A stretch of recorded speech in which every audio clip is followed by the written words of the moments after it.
بيحاول يوقعني بكل الطرق الممكنه، ورايح ضدي في المحكمه الرياضيه الدوليه، واخد الزمالك مأنججين بعض ورايحين. فانت ازاي عايزني انا ابقى بسنده ومش بسنده؟ ولا طبعا ما يتاجلوش المباراه، اصل ده عكس، ده هيخليني انا ما اعرفش ايد زيزو مش عارف ايه وبتاع. طيب مبدئيا بس عشان ايه نرتب الكلام ده، رقم واحد، ما حدش طلب خالص ولا حتى من جماهير النادي الاهلي ولا نقدر نطلب ده، ان انت تمشي البيراميدز حاجه تبقى ضد مصلحتك الشخصيه. يعني ما حدش قال لك وافق او زق مع بيراميدز ان هو ياجل مباراته في الدوري، وعلى اساسه يتاجل مباراتك انت، ونخش بقى في قصه تانية اساسا غير بس بتاعت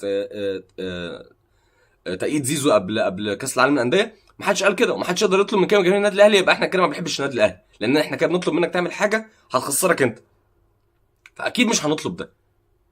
لكن في نفس الوقت ما يبقاش انت الناس دي طالعه بقى لها كام سنه كل ما احنا يتاجل لنا حاجه او والفرق التانية تبقى معترضه نقول لهم ده احنا ممثلين مصر ولازم تساندونا ولازم ولازم ولازم ولازم.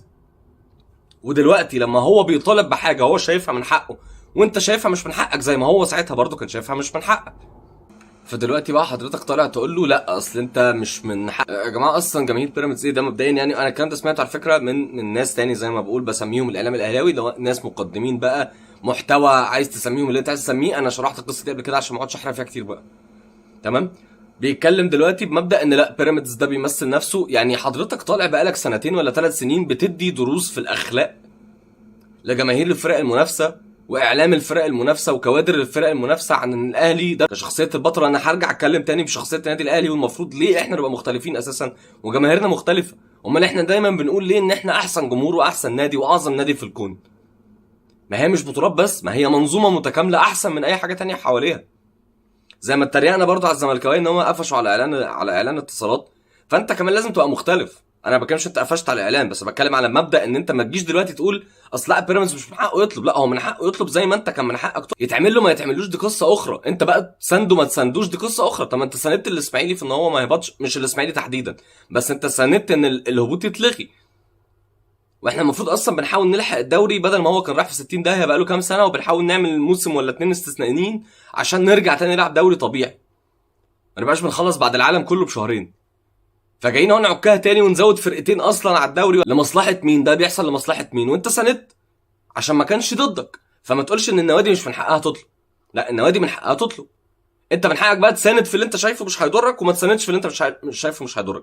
لكن بيراميدز دلوقتي هو ممثل مصر في بطوله افريقيا، ولو انت كجمهور النادي الاهلي او انت كشخص اهلاوي بتتفرج عليه دلوقتي واتحزقتك قوي الجمله دي، فانت المفروض كنت تستنى، او انت لو كنت عايز ده ما يبقاش اكسب بيراميدز انت في النهائي، مش تتمنى خسارته كفريق مصري في النهائي وانت مش في البطوله خلاص. ما انت اللي خرجت فما بقتش منافس، فمن حقك ان انت تامل لاي فرق مصري تاني التوفيق في اي في بطوله انت مش فيها، هترفع اسم مصر. فده ما يضايقش، ده ما يضايقش. وبصراحه وده اللي انا شايفه، احنا كجمهور النادي الاهلي المفروض طبعا نبقى مختلفين عن اي حد. ما بقاش انا فعلا بعلم الناس الادب والاخلاق واجي انا اخيب. يبقى انا الفرق بيني وبينه ايه؟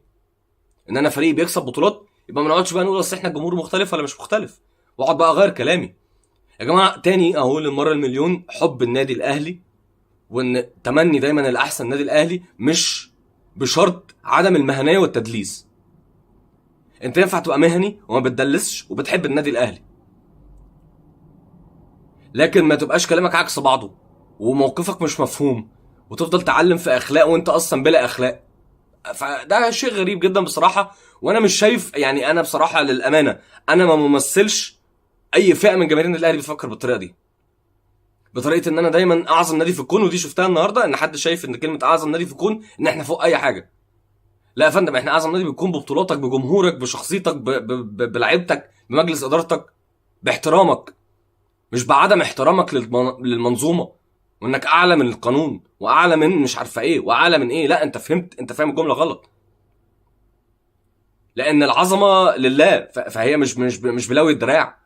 انت عظيم عشان انت محترم ومنظومه تشرف، مش عظيم بانك مفتري وتقدر تعمل اي حاجه وتلوي دراع القانون انا ما بقولش ان النادي الاهلي بيعمل كده، بس انا بتكلم على الجماهير اللي فاكره ان معنى كلمه اعظم نادي ان انا فوق اي حاجه، انا بيتعمل لي اي حاجه ولا انا عايزه ورجلي فوق رقبه الكل.